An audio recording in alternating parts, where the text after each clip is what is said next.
Olá, bom dia, eu espero que todos estejam bem. É com bastante alegria e satisfação que nós estamos aqui, mais essa semana, falando do livro O Céu e o Inferno.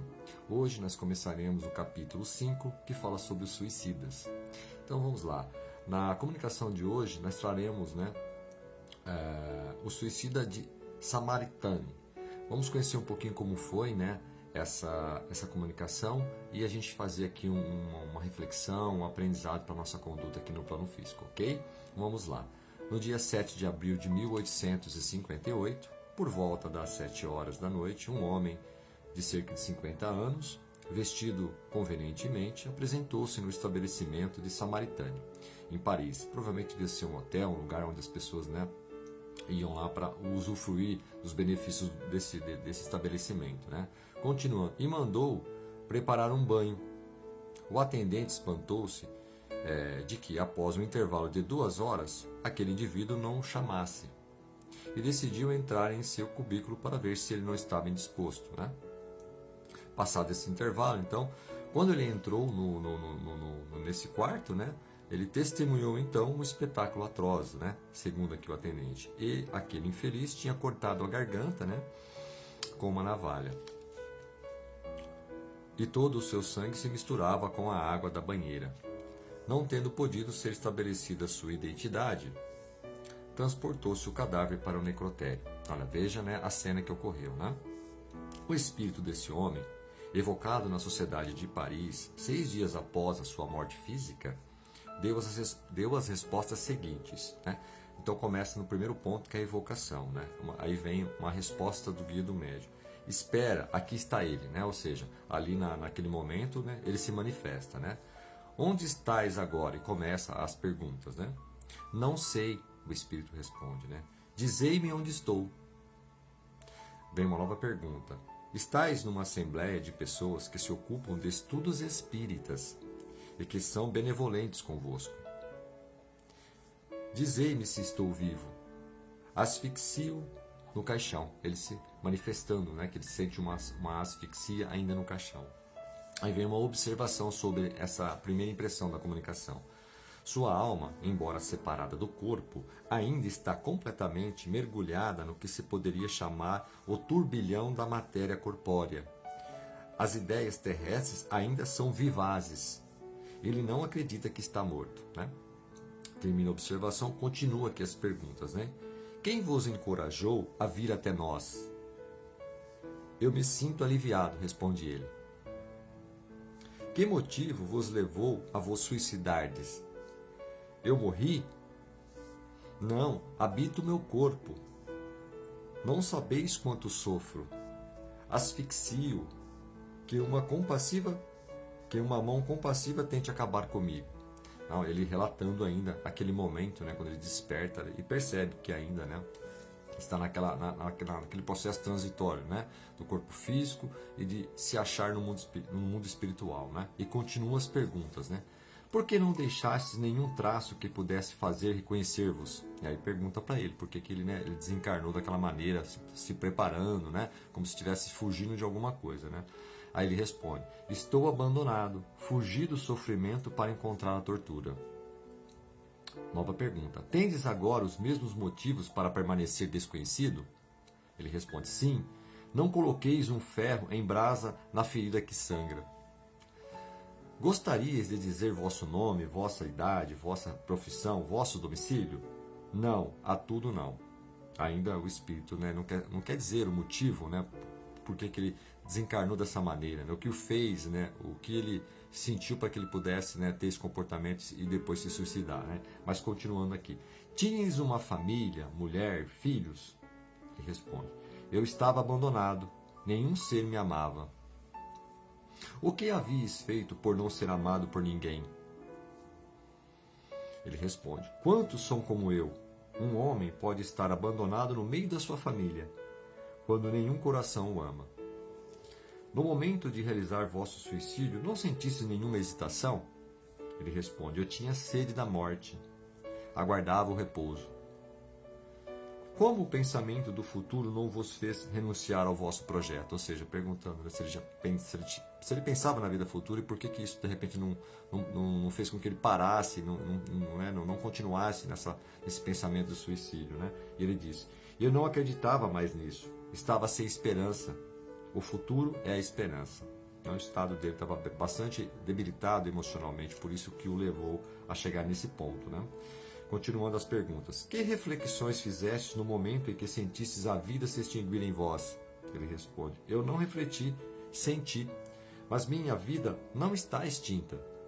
Minha alma está ligada ao meu corpo. Eu sinto os vermes que me roem. Que sentimento experimentastes no momento em que a morte foi completa? Ela o é? Se referindo, né, que ele sente ainda, né, o espírito ligado ao corpo. Né?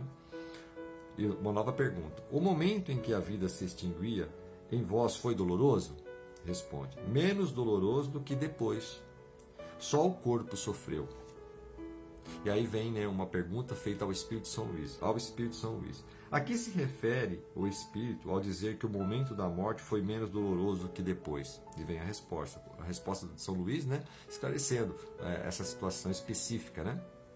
O Espírito se livrava de um fardo que o oprimia, sentia a volúpia da dor.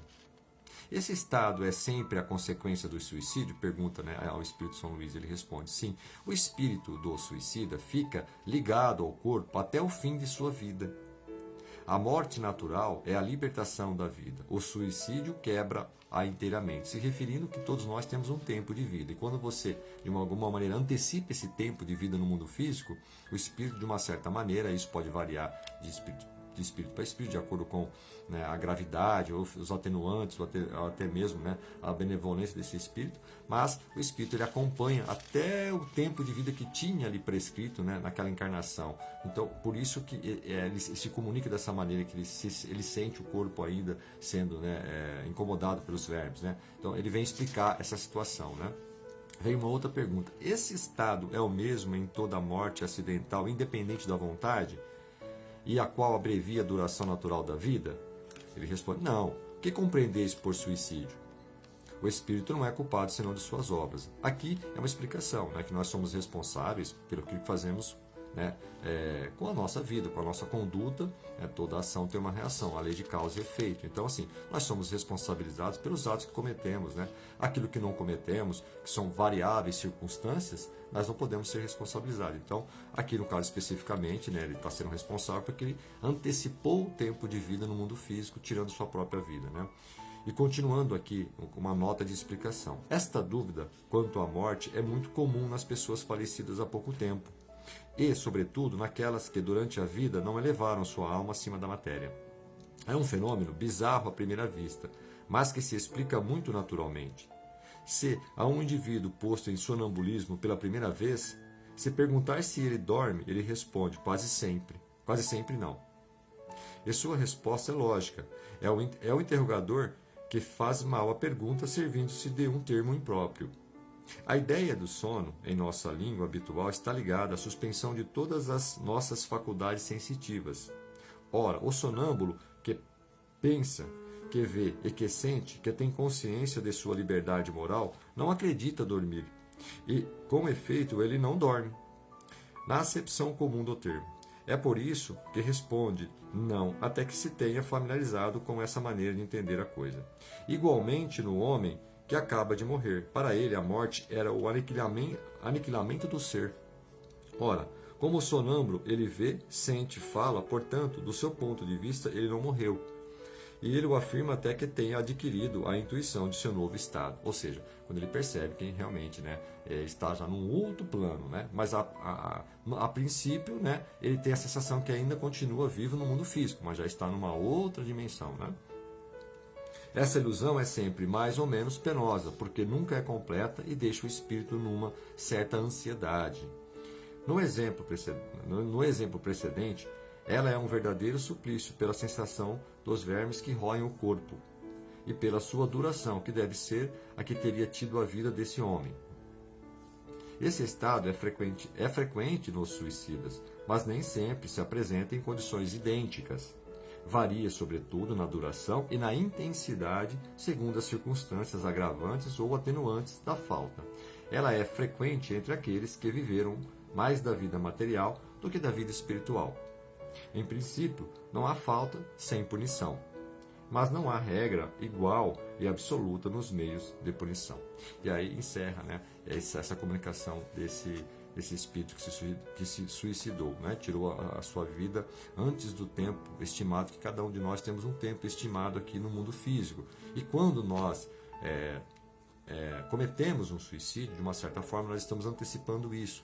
E é por essa razão que vem a explicação. Existe sim uma consequência, né? E quando você desperta no mundo espiritual, né, o espírito ainda fica preso ao corpo porque ele antecipou essa desencarnação. E de uma certa forma o espírito acompanha toda a parte que vai se deteriorando do corpo físico, né?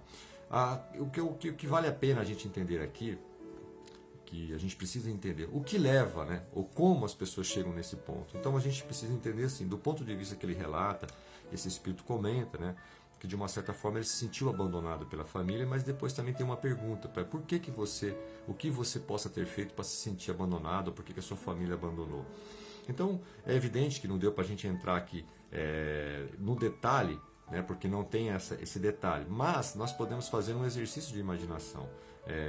Quando nós temos um membro na família, a família é o primeiro, é o berço para que a gente possa desenvolver toda a nossa intelectualidade, né? Toda a nossa capacidade humana. Então nós precisamos perceber alguns comportamentos estranhos dos nossos familiares, das pessoas que convivem no nosso círculo familiar ou até mesmo no nosso círculo social e começar a provocar nessas pessoas se a pessoa não está bem, o que ela está sentindo, e para que essa pessoa possa colocar isso para fora, que muitas vezes nós não sabemos o quanto aquela dor machuca a pessoa. Então nós precisamos cuidar, sim, ter a atenção devida, medir as palavras, né? Porque às vezes a pessoa, na sua estrutura psicológica, possa não estar preparada, né, para passar por determinadas situações, e a gente acaba forçando a barra, as pessoas acabam às vezes pensando, né, em tirar às vezes a própria vida.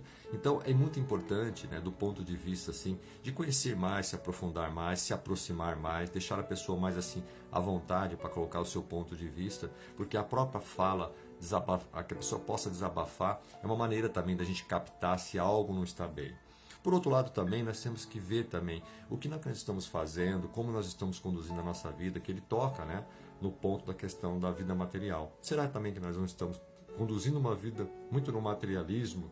E aí quando a gente perde a esperança, se nós vivermos só pautados nas conquistas materiais, e quando a conquista material não vem, realmente não há nada subjetivo que nos preenche. Agora, isso é uma ideia, uma filosofia de pensamento que a gente precisa corrigir. Nós precisamos entender que tudo tem o seu momento, de acordo com os nossos méritos, de acordo com o nosso próprio esforço. E se algo não está acontecendo hoje, possivelmente acontecerá no futuro, ou talvez numa própria encarnação. O que nós não podemos é colocar toda a nossa ansiedade, toda a nossa expectativa na vida material. Porque se as coisas não acontecerem, nós vamos fazer o que então? Antecipar, tirar a nossa própria vida? Então é uma reflexão muito importante, que a gente precisa entender por essa razão, que o materialismo, ele condena as pessoas como se nada houvesse mais para depois você pensar na vida futura. E a doutrina espírita vem para contribuir nessa parte. Por quê? Porque se você está numa escalada, se algo não aconteceu na sua vida ainda, ela vai acontecer, porque